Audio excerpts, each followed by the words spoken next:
Hello, so this is a TED Talk I found called Casually Suicidal by Sarah Liberty.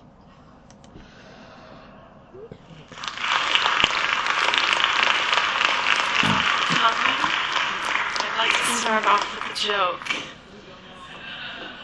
What do you call a student of music with a 4.0? Suicidal! Oh my gosh, you laughed?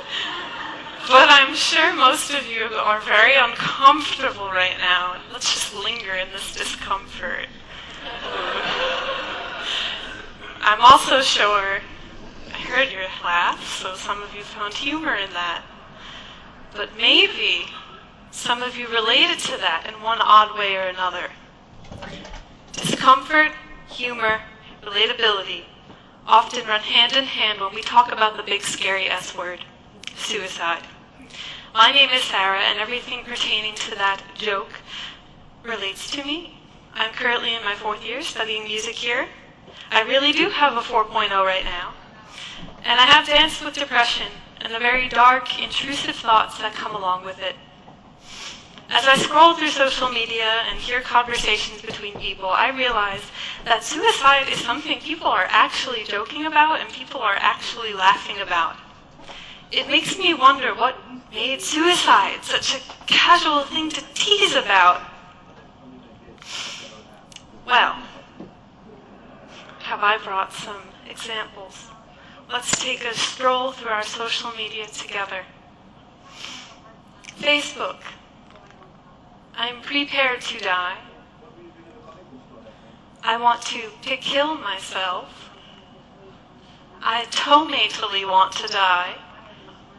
I have no reason to live. I avocadon't want to be alive. I want to coordinate suicide. Alright. On to Yik Yak, an app that allows you to anonymously confess things. You can search by region, and I searched under Adelphi's tag. This class is going to be the death of me, smiley face gun emoji. That's a popular one.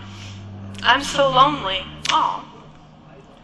At that point in the semester where I don't look both ways when I jaywalk. Aw.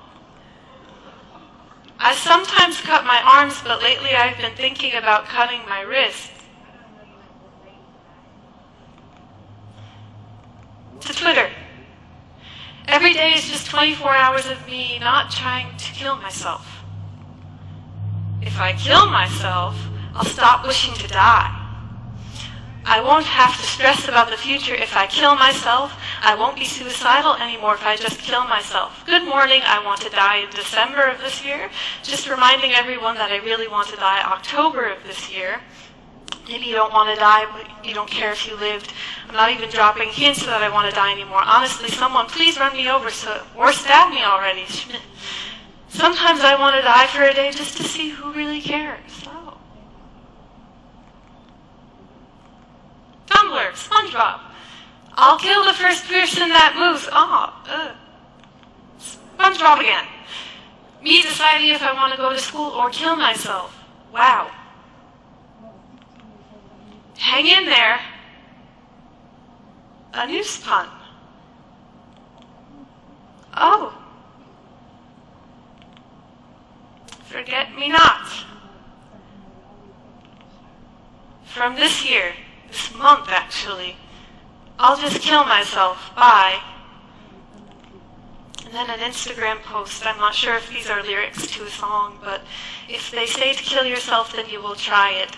But what intrigued me the most about this Instagram post were the hashtags: suicidal, cutting, depression quotes, bulimia, freak, die, monster. And there were 3 words in German. I translated at the bottom here. Blade, to cut, scratches. I'm a quiet person, so I hear everything. And behind me sat these 2 girls in the class where our professor was always 5 minutes late. A says to B, I'd rather jump out the window than be here. B replies, well, we're only on the 2nd floor. You'd have to swan dive out so your head was the first thing that hit the ground. Then you'd die. sitting in my statistics class this semester. Second week of school, 2 boys are sitting behind me, and one says to the other, "This class already makes me want to kill myself." The other one chuckled. I made the mistake of assuming that in all of these situations, the people were fine. That because they were talking about pain with humor, they were okay. That they did it for a laugh. They did it to relate. But it got me thinking, what if that was their flair? What if instead of laughing, they were screaming? What was it about having to present their pain through humor? I believe it's because they were uncomfortable actually talking about these hard feelings to discuss. So what do we do if someone actually boldly says, "I want to kill myself"? We get uncomfortable and retract into our shell, and we don't know what to do. Discomfort is something that tore an old best friend of mine and I apart. A few years ago, I actually drove myself to the emergency room in the midst of a panic attack. I learned 2 things that day. Never drive when you're having a panic attack.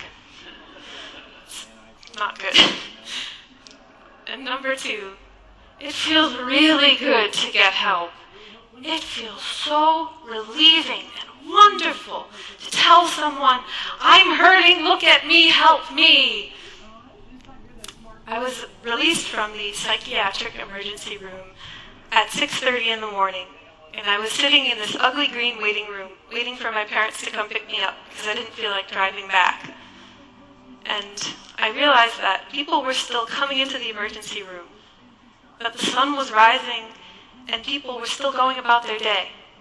And because it was 6:30 in the morning, my best friend was getting ready for school to start at 7. I call them, and to my surprise, they pick up, because they weren't a morning person. The first thing to fly out of my mouth was, "You won't believe the night I had. Can I see you in 12 hours?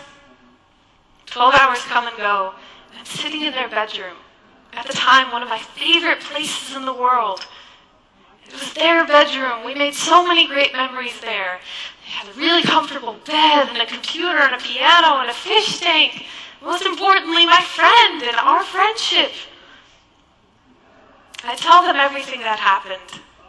The drive, everything that led up to the thoughts, the actual thoughts I had, and what happened in the hospital. There was silence after I spoke for a solid 20 minutes. My friend looks me in the eye, and I could see a glimmer of confusion. And they say to me, "Sarah, you've always known what I thought about people who want to kill themselves. Let them. They're weak, and we're better off without them." I don't talk to my best friend anymore. I don't know where they are or what they're doing with their life. And I don't think they're a bad person. We were so young, and if you hadn't dealt with mental illness directly, you don't know it. If you weren't educated properly, how are they supposed to know what to do, what to say, how to feel? Discomfort is what drove us apart. Discomfort crumbled our relationship. I feel sorry for them. And I feel sorry for every little boy who can't cry, and every little girl who can't get angry, because they have to keep it inside. Because if they let it out, they would make the other people uncomfortable, and we're told that that's wrong. Discomfort is at the root of all of this emotional turmoil people feel. We don't want to share out of the fear it'll hurt someone, and we're too afraid to ask because it just might not be our place. Let someone deal with their sadness alone. It's a journey they have to take alone. Let me tell you, it feels good to share. It feels really good to ask for help. I actually told a friend of mine recently that I'm trying to start up therapy again. And my friend, a rather intelligent woman, can't look at me the same ever since I told her this. I bumped into her a couple of days ago, and the conversation went something like this. Hello. Hi, Sarah. How are you? Good. How's it going with your doctor? I just stared at her for a little while. My therapist is a great woman. That's good. And she wouldn't leave, like she wanted to help me, but didn't know how. So I just lingered in the discomfort for a little longer, and I wanted to say, we can grab lunch, the three of us, sometime, but I didn't. I just said goodbye. I feel bad for her.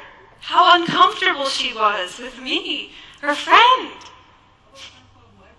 And I feel sorry for this religion teacher I had when I was in middle school. When we went to after-school religion class. She was an older woman. And one day she taught the class that people who commit suicide go straight to hell. That there was no chance of them getting into heaven because they took away the most precious gift God can give you, life. I agree with her that life is beautiful. But I feel sorry for her because she was so uncomfortable to see the pain a person is in when they actually end their life. She'll never understand that people can hurt so bad that they end a life. We need to stop oversharing online and undersharing in real life. And start reaching out. Reach out to others that you may see in pain. Reach out for yourself. Ask for help. Share your emotions. Because there is something so beautiful about being human. That we have all of these emotions. And yes, feeling happiness and joy and love up here are a wonderful thing. But there is something also wonderful about feeling the depths of despair and hopelessness. It's a part of the human experience, and being human is something we have to embrace, and that especially includes discomfort. If you see someone in pain, just ask, are you okay? It's not hurting anyone, I promise. Just know that some girl with pretty hair and glasses told you that, I promise.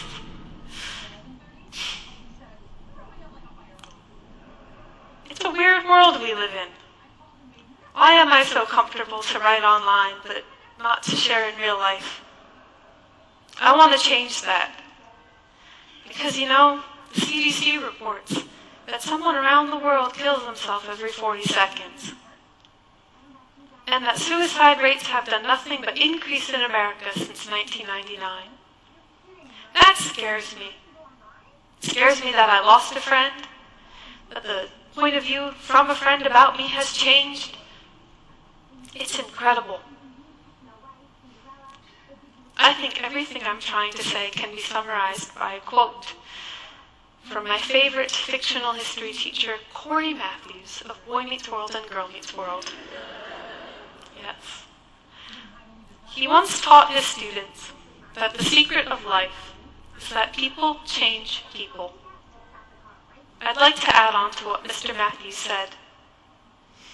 I believe people change people because people need people.